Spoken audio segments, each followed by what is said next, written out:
Amén. ¿Quiénes somos? ¿En qué creemos? Hay una definición que podemos, y la tienen ahí, la van a leer con detalle. ¿Quiénes somos nosotros? Aviva, Iglesia Bíblica Reformada de nuestro Señor Jesucristo. Somos una iglesia conformada por creyentes nacidos de nuevo que basan su fe y enseñanza única y exclusivamente en la palabra de Dios y en la obra redentora de nuestro Señor Jesucristo. Reconocemos también que Dios ha dado tanto a la iglesia primitiva como a los cristianos que formaron parte de la historia de la Reforma Protestante el celo por la palabra de Dios. Así que partiendo de esta premisa, nosotros también promovemos ¿qué? Promovemos los principios de las 5 solas de la Reforma. Las 5 solas de la Reforma es el título para estas 5 frases que su origen es en latín y comenzaron a mencionarse a partir de la Reforma Protestante.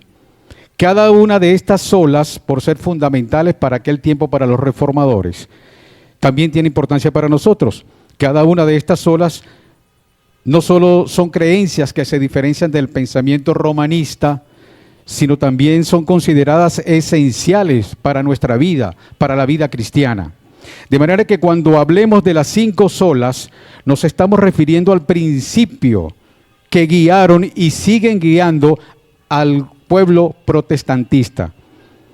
Sola escritura, sola gratia, sola gracia, sola fide, sola fe, solus Christus, solo Cristo y soli Deo gloria, solo a Dios sea la gloria. Como iglesia bíblica de sana doctrina, reconocemos la importancia de adherirnos, y ya lo explicó el pastor, a una confesión histórica, por el peso y por la consistencia y la sostenibilidad que ésta ha tenido a lo largo de la historia de la iglesia. En tal sentido, reconocemos que la Confesión de Londres de 1689 es una sólida declaración teológica de las enseñanzas de la fe cristiana y a ella nosotros nos abrazamos para la sana edificación de los creyentes, reconociendo que ésta no sustituye la suficiencia de la Biblia, sino que expone de manera clara y comprensiva la pureza doctrinal que cada uno de nosotros como creyentes debemos sostener en nuestra fe y así evitar ¿qué? Evitar desviaciones heréticas. El fundamento de nuestra iglesia es el Señor Jesucristo y es la autoridad máxima para juzgar toda doctrina, toda práctica o controversia. Siempre será también la Biblia, la palabra de Dios. El primer capítulo o el primer artículo de la Confesión de Fe es las Sagradas Escrituras. Y la Confesión de Fe de Londres comienza exponiendo de manera resumida lo que nosotros creemos en las Sagradas Escrituras. ¿Y por qué creen ustedes comienza de esa manera la Confesión de Fe? Porque afirma que la Biblia es el fundamento de la fe cristiana. Porque no hay otra manera de conocer a Dios sino es a través de las Sagradas Escrituras. Revelaciones, sueños, profecías, no, nada de eso, mis hermanos. Solo es a través de la palabra de Dios como vamos a conocer justamente a Dios. Es la única manera de saber en quién estamos creyendo. La única manera de acercarnos, de saber que nos estamos acercando a Dios, es a través de su palabra. No hay otro camino. Los 32 artículos que conforman la Confesión de Fe de Londres están basados en la palabra de Dios, y ya lo explicaba el pastor. No tenemos otra manera de conocerlo. La única vía de conocer su propósito, de ese propósito salvador, de conocer el Evangelio en Cristo, es por medio de la palabra de Dios. El primer párrafo de las Sagradas Escrituras, que lo define la Confesión de Fe, y eso lo van a tener ustedes, ese párrafo primero define la manera resumida de todo ese capítulo. La única regla suficiente, segura e infalible de todo conocimiento, de fe y obediencia salvadora es la Santa Escritura. la Escritura es necesaria porque la revelación general es insuficiente para mostrarnos ¿qué? La salvación. Conocemos lo que es la revelación general, ¿verdad? ¿Alguien no la conoce? Levante la mano con sinceridad. Muy bien, vamos a explicarlo. Vayamos al Salmo 19. Salmo 19, capítulo 1, versículo 4. Salmo 19, versículo 1 al 4.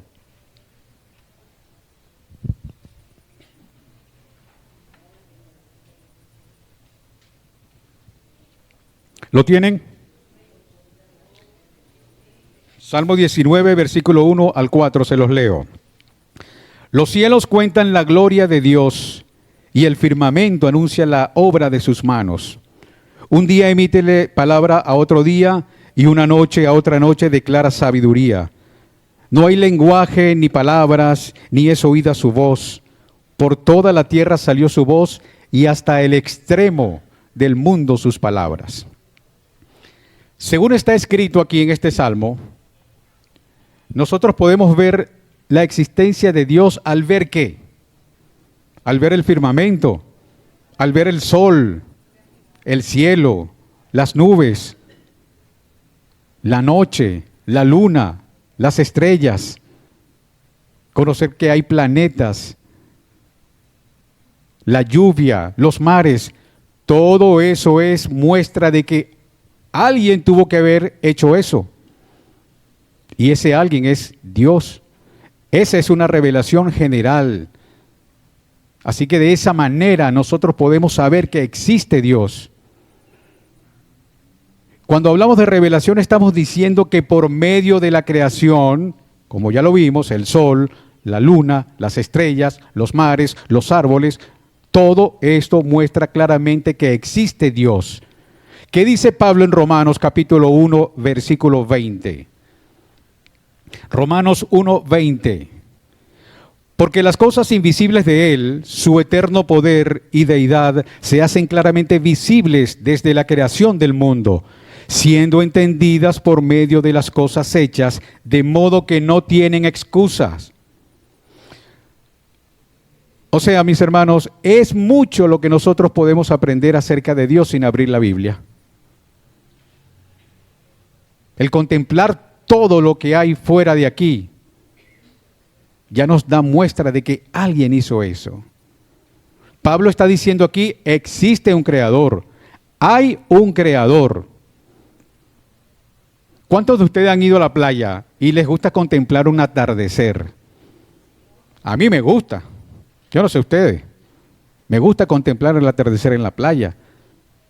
Y uno se siente relax, cómodo, placentero ese momento. Ver cómo se va ocultando el sol y cómo va cayendo y cómo va naciendo la noche. Contemplar eso nos da muestra de que hay un Dios, de que es una revelación general. Ahora, lamentablemente, mis hermanos, esta revelación general no basta, no es suficiente para nosotros. Porque el hombre tiene los ojos oscurecidos por el pecado. Nosotros hemos perdido la capacidad de entender el mensaje de la naturaleza y esa revelación general no es suficiente para que nosotros seamos salvos. En tal sentido necesitamos ¿qué? Una revelación especial. Y la necesitamos para ser salvo. Necesitamos el Evangelio de Cristo, el cual está revelado ¿en dónde? En la palabra de Dios. Esta revelación especial llega a su plenitud en Jesucristo, quien es el autor de la creación. Lean todo el capítulo 1 del Evangelio de Juan.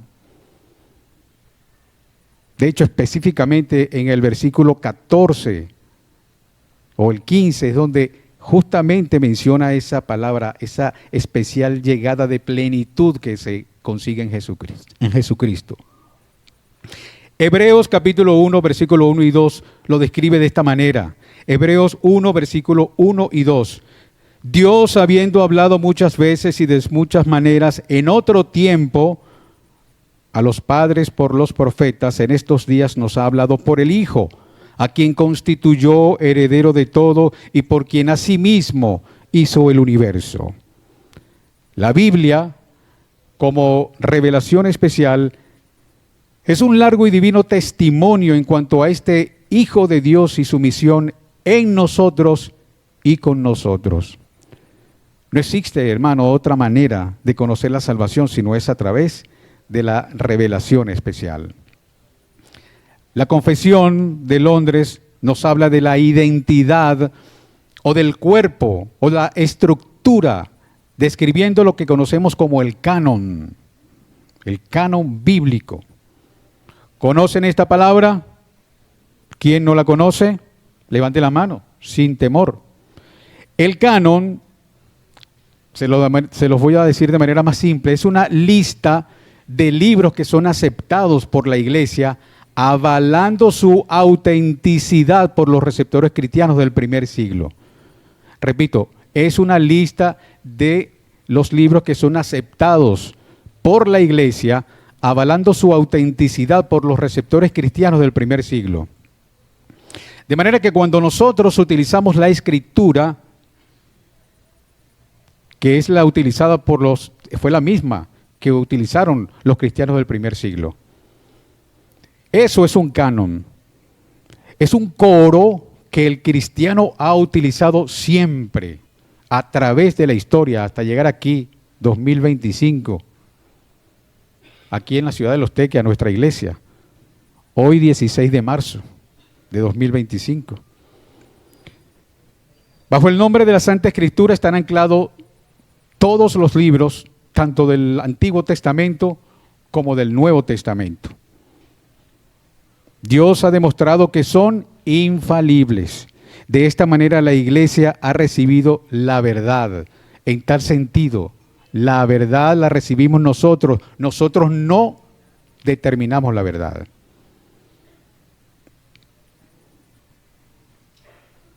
Pero ese resumen que tienen ustedes también nos menciona la Santísima Trinidad, nos habla de Dios, de la Santísima Trinidad. Cuando se habla de teología, mis hermanos, cuando entendemos ese conocimiento de Dios, eso es cuando entendemos la palabra teología. Teología es el conocimiento de Dios. Eso quiere decir también que es una doctrina. Yo decía la semana pasada que no le tengamos miedo a la doctrina, a la palabra doctrina. Porque sencillamente la palabra doctrina es una enseñanza.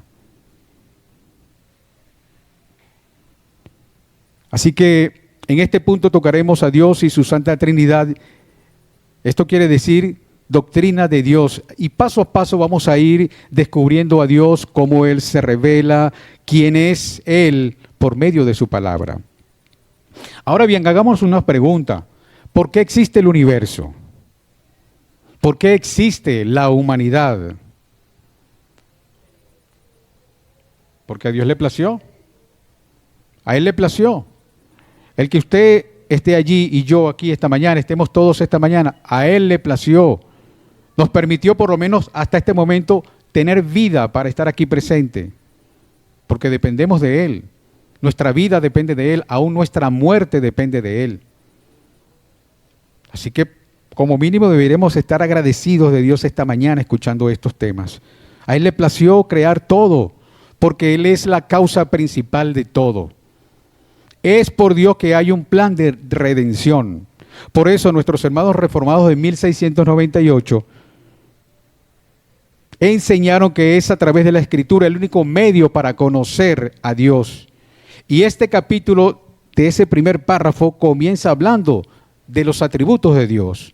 Eso lo van a tener en detalle cuando tengan completo el librito del cual mencionaba el pastor. Entonces, ¿qué se entiende que son los atributos de Dios? Son palabras también, sí, su característica, muy bien. Son rasgos del carácter de Dios, cómo se nos revela en la Escritura, y se dividen en dos: atributos incomunicables y atributos comunicables. Los atributos incomunicables son los que no podemos nosotros usar para imitar a Dios, solo le pertenece a Él, como por ejemplo la omnipresencia.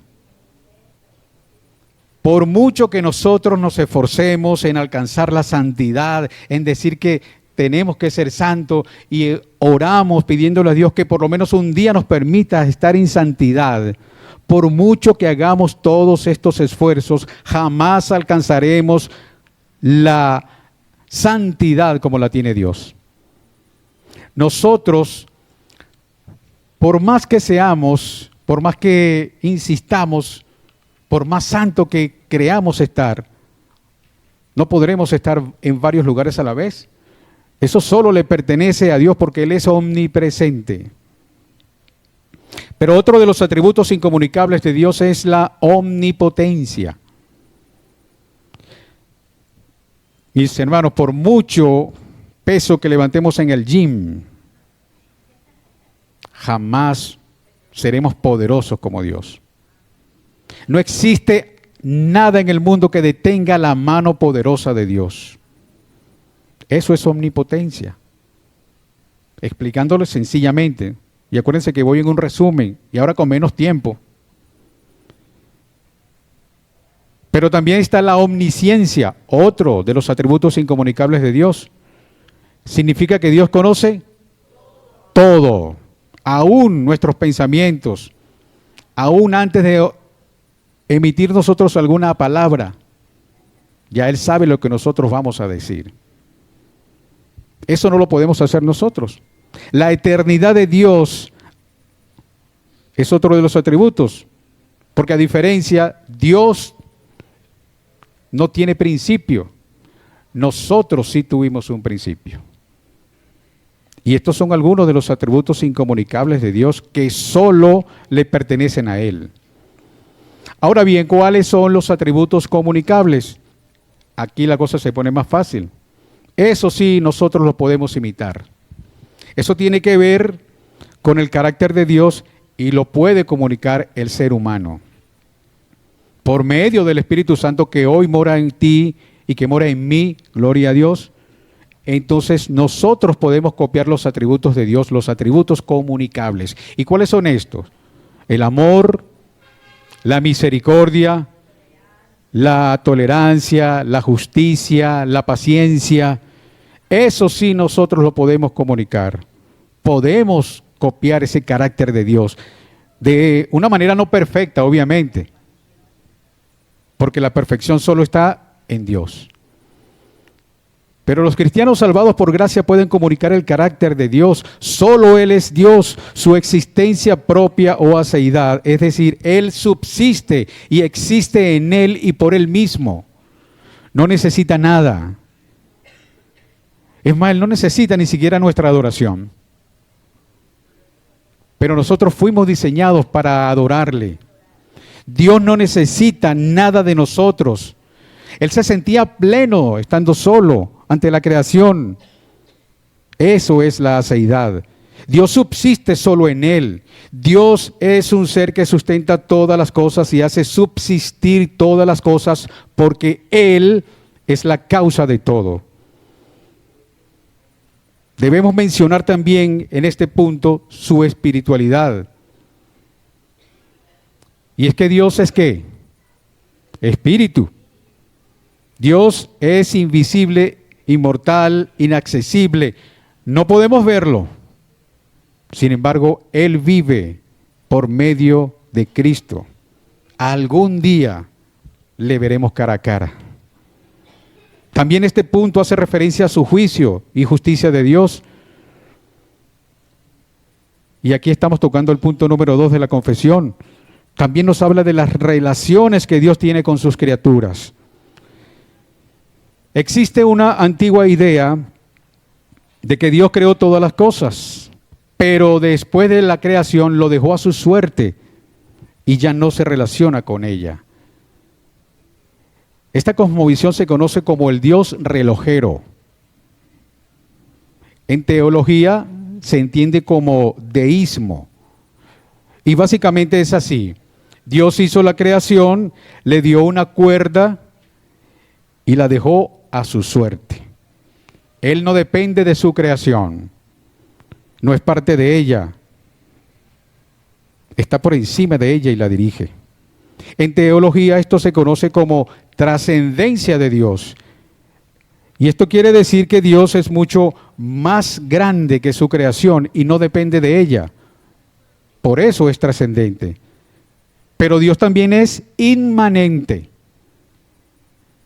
Tiene que ver con la relación que Dios tiene con su mundo, en que opera, que lo sostiene y está continuamente con Él.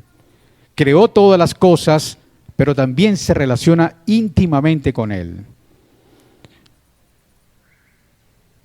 En el libro de Hebreos capítulo 1, versículo 3, Hebreos capítulo 1, versículo 3, leo: el cual siendo el resplandor de su gloria, hablando de Cristo, la imagen misma de su sustancia, y quien sustenta todas las cosas con palabra de su poder. Esto es trascendencia de Dios. Mateo 28, 20. Mateo 28, 20. Enseñen a las naciones que guarden todas las cosas que yo os he mandado aquí. Yo estoy con vosotros algún tiempo, todos los días, hasta el fin del mundo. Aquí vemos que por un lado vemos la trascendencia de Dios y cómo se relaciona íntimamente con cada creyente. Él es más grande que su creación, la sustenta, pero también es inmanente, es decir, está cerca de su creación de manera constante.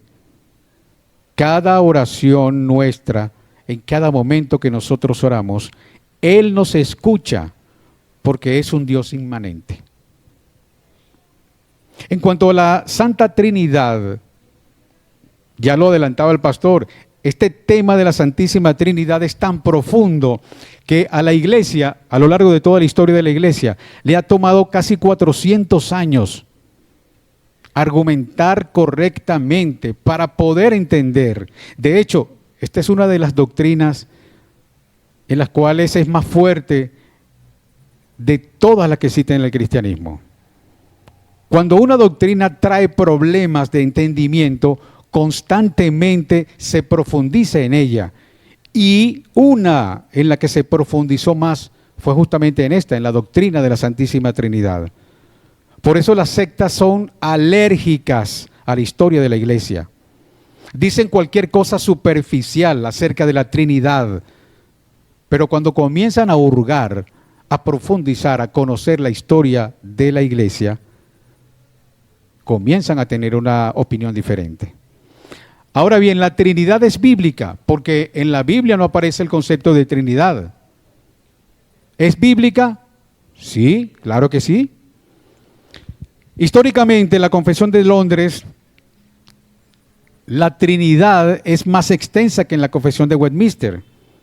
De esto también mencionaba el pastor. Y lo hace porque en el contexto de la Iglesia reformada de aquel tiempo en Inglaterra, empezó a haber diferencias entre los llamados en aquel tiempo bautistas reformados y bautistas generales. Por eso surgen las confesiones, por el contexto de lo que estaba ocurriendo en ese tiempo. Así que los bautistas reformados de aquel momento son los que creen en la doctrina de la gracia.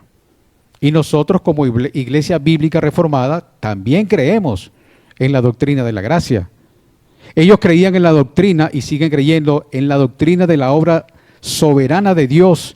Y nosotros creemos en la obra soberana de Dios. Ellos creen en la salvación del hombre y que Cristo solo vino a morir por su pueblo.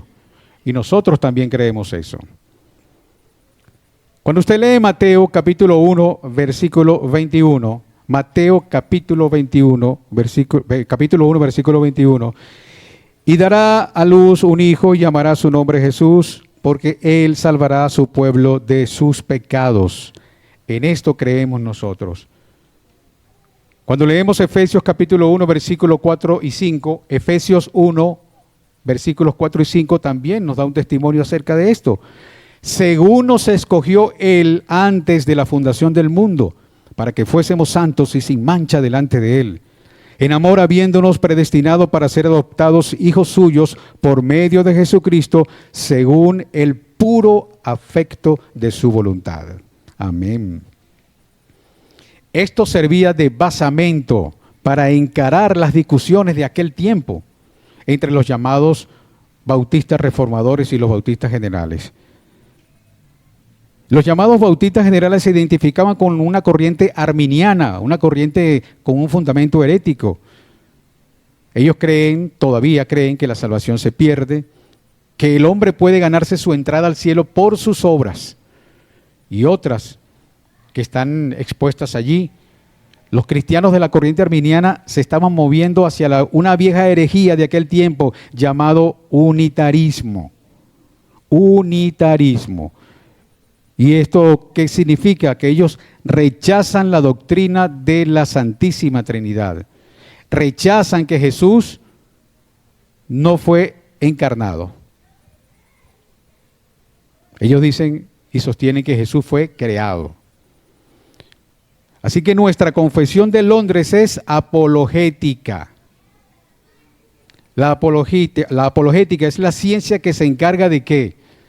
De defender y probar los principios de una religión o de una fe. Así que cada párrafo de la Confesión de Londres está contestando problemas que estaban surgiendo en aquel tiempo y que siguen estando presentes en este. No creen en la Trinidad, nosotros sí. No creen en los atributos de Dios, nosotros sí. Y entonces estos hombres que crearon esta confesión lo demostraban bíblicamente. Cada uno de los 32 capítulos de la confesión de fe estaban demostrando un punto herético, tanto de la Iglesia Católica Romana como la de estos grupos generales. Entonces, el unitarismo aún está vigente en la Iglesia actual, pero no es nada más como una vieja herejía del principio de la historia de la Iglesia conocida. Se conoce como el modalismo. El modalismo es una doctrina teológica que sostiene que las personas de la Trinidad son manifestaciones de un único Dios. El modalista cree que el Padre, el Hijo y el Espíritu Santo son diferentes formas de la misma persona divina. Es decir, que en algún momento Dios es Dios, en el otro momento Dios es Hijo, Jesucristo es Hijo, y en el otro momento el Espíritu Santo es el Espíritu Santo, separado uno del otro. Según el modo como indica la Escritura, ellos interpretaban acerca de la persona divina, según el modo. Por eso se les conoció como modalistas. El párrafo 3 de este punto 2 de la Confesión de Fe de Londres persigue un propósito especial y era demostrar a la luz de la palabra que los unitarios y los modalistas estaban equivocados. ¿Qué dice el párrafo 3 de este capítulo 2? Lo van a tener posteriormente. En este ser divino hay tres subsistencias, el Padre, el Hijo y el Espíritu Santo. A diferencia del arrianismo que dice que el Hijo es engendrado, la Escritura dice lo contrario, que el Hijo es engendrado eternamente del Padre. Entonces surge otra pregunta acerca de Dios, que lo tienen allí en su folleto. ¿Dios es inmutable? Sí, Dios es inmutable. Entonces no pudo haber un momento en que no tuviera hijo. Porque si no, entonces hubiera cambiado. Dios en un momento no era hijo, no era padre, no tenía hijo, y ya después, por un tiempo, ahora soy padre. No, Él lo fue desde el primer momento, desde su existencia eterna. ¿Dónde queda la inmutabilidad de Dios, si ese fuese el caso? Entonces ahí tendríamos a un Dios mutable, que cambia. Y nuestro Dios no cambia. Nosotros sí, y constantemente cambiamos, pero Dios no. Entonces, mis hermanos, por eso el término de engendrado eternamente va mucho más allá de nuestra comprensión absoluta, pero lo afirma la Escritura, engendrado eternamente. Cuando entendemos el término eternamente es igual a eternidad, o sea, la eternidad de Dios es que no tiene ni principio ni fin. Ahora hablemos acerca brevemente del Espíritu Santo. Las Escrituras también lo evidencian cada vez que se habla del Espíritu de Dios, procede tanto del Padre como del Hijo. En Efesios 4, versículo 30, leemos lo que escribió Pablo, Efesios 4:30, y no contristéis al Espíritu Santo de Dios, con el cual fuisteis sellados para el día de la redención. En Gálatas capítulo 4, versículo 6 escribió, y por cuanto sois hijo, Dios envió a vuestros corazones el Espíritu de su Hijo, el cual clama, Abba Padre. Entonces el Espíritu Santo procede tanto del Padre como del Hijo. En conclusión, las tres personas de la Trinidad son infinitas. Ninguna tiene principio ni fin. Son todos un solo Dios, distintas entre sí por las propiedades que cada uno tiene, por sus diferentes papeles que desempeña en cada persona de la Trinidad. Pero esto no le exime de ser cada uno infinito, de ser eternos, de ser invisibles. Eso es la Trinidad. La Trinidad es el fundamento de nuestra comunión con Dios y nuestra consoladora dependencia de Él. Si alguien aquí dijera que no cree en la Trinidad, ya lo explicaba el pastor, que diga que no cree en la Trinidad de manera intencional y podrá argumentar una serie de cosas, lamentablemente no podemos llamarlo hermano, porque está basando su creencia diferente a lo que establece la palabra de Dios. Desde luego, habrá personas aquí presentes que están llegando, que están nuevos y están conociendo estos temas. Y posiblemente al bajar yo me diga, mire hermano, yo no sé, yo no entiendo, no conozco la Trinidad. Y sabré entender eso. Y por eso estamos explicando estos temas, estamos compartiendo estos temas, que no son nuevos, pero que forman parte de la historia de la iglesia. Y por ende nosotros necesitamos conocer el pasado, qué pasó ayer, quiénes estuvieron primero que nosotros y qué hicieron en beneficio del desarrollo de la iglesia y cómo internalizaron el Evangelio de Jesucristo y cómo lo compartieron. La Trinidad es una doctrina cardinal, ya lo decía el pastor, y lo vimos la semana pasada. Quien rechace estas doctrinas cardinales no puede ser nuestro hermano. Ahora bien, sé que aquí muchos han creído en nuestro Señor Jesucristo y por su misericordia han sido salvos y desconocen estas doctrinas. Eso es diferente a que venga alguien y diga con su exposición, con su creencia, a decir que no cree en la Santísima Trinidad por sus razones que pudiera exponer. Así que en resumen, ¿qué vimos aquí? Vimos los atributos de Dios, de cómo Dios se relaciona con sus criaturas, que existe una Santísima Trinidad de la cual cada uno de nosotros dependemos, que creemos que Dios tiene sus atributos incomunicables y comunicables, que si Dios se relaciona con sus criaturas, que es trascendente, pero también inmanente, y que nuestro Dios es un Dios trino. En eso creemos, ¿cierto? Ahora, en cuanto al hombre, ¿qué nos dice la confesión de fe? Basado, por supuesto, en la palabra de Dios. ¿Cuándo ocurrió la creación del hombre? Vayamos a Génesis capítulo 1, versículo 27. Esto lo sabemos. Génesis 1, 27. Y creó Dios al hombre a su imagen. A imagen de Dios lo creó. Varón y hembra los creó. Varón y hembra. No varón, hembra, LGTBHZ. Permita que nuestro Señor Dios le dé entendimiento a quienes dirigen la ONU y promueven una serie de cosas que van en contra de la palabra de Dios. Varón y hembra, más nada. Y esto ocurrió después de haber creado todas las demás criaturas. Esto significa que creó solo dos géneros, macho y hembra. Luego de que Dios crea todas las criaturas, incluyendo al hombre, y vio Dios que era bueno, se da cuenta de que como que hay algo malo. Aquí falta algo. El hombre está solo ¿Y necesita qué? Una ayuda idónea. Y crea a la mujer. Y a Adán le llama Eva. Así que vemos que Dios creó al hombre en pareja. ¿Y por qué lo hizo así? Para que el hombre no estuviera solo y para que se multiplicara. En esto creemos porque lo dice la Escritura y también lo defiende la Confesión de Fe de Londres. Creemos que el hombre fue creado de la tierra y del aliento de Dios.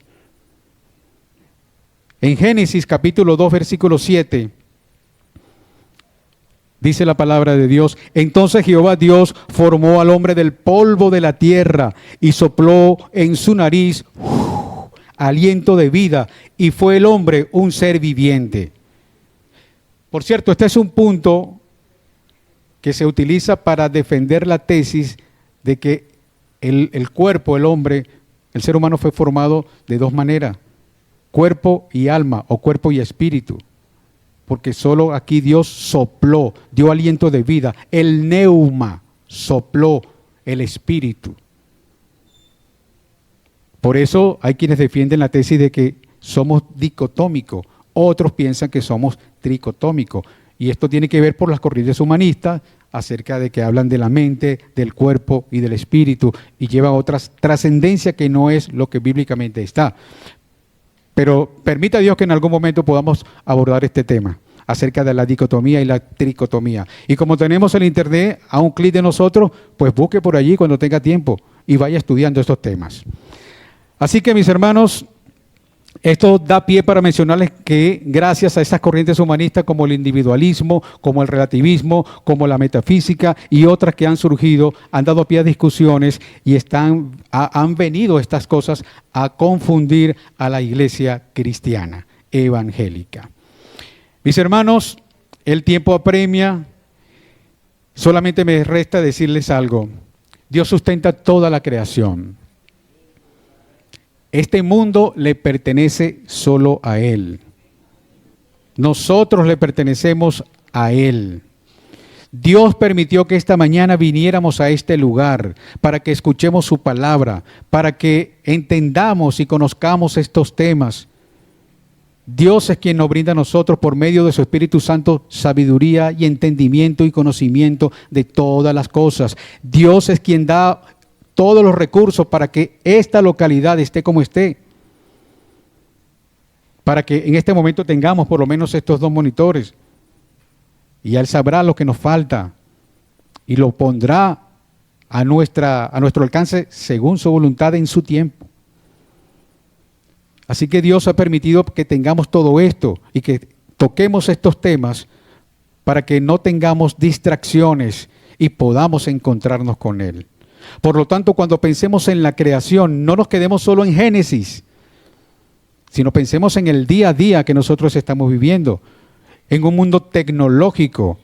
El mundo avanza y este conocimiento está en nuestras manos para que nosotros también le demos gloria a Dios en la manera, por supuesto, de cómo utilizamos la tecnología.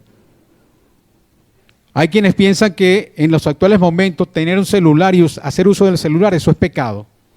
No, no es pecado.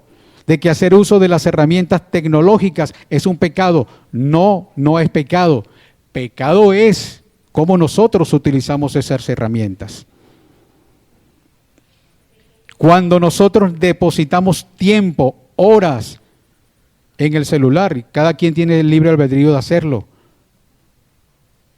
Pero cuando pasan horas y horas, no se sienten fastidiados. Detengamos un momento eso y oremos. Leamos la palabra de Dios. Utilicemos esta herramienta también para buscar temas teológicos, para indagar acerca de lo que desde aquí también se está diciendo. Hay hombres piadosos, hombres estudiosos que también lo podemos encontrar en las redes sociales. Y puede ser de ayuda útil también para cada uno de nosotros.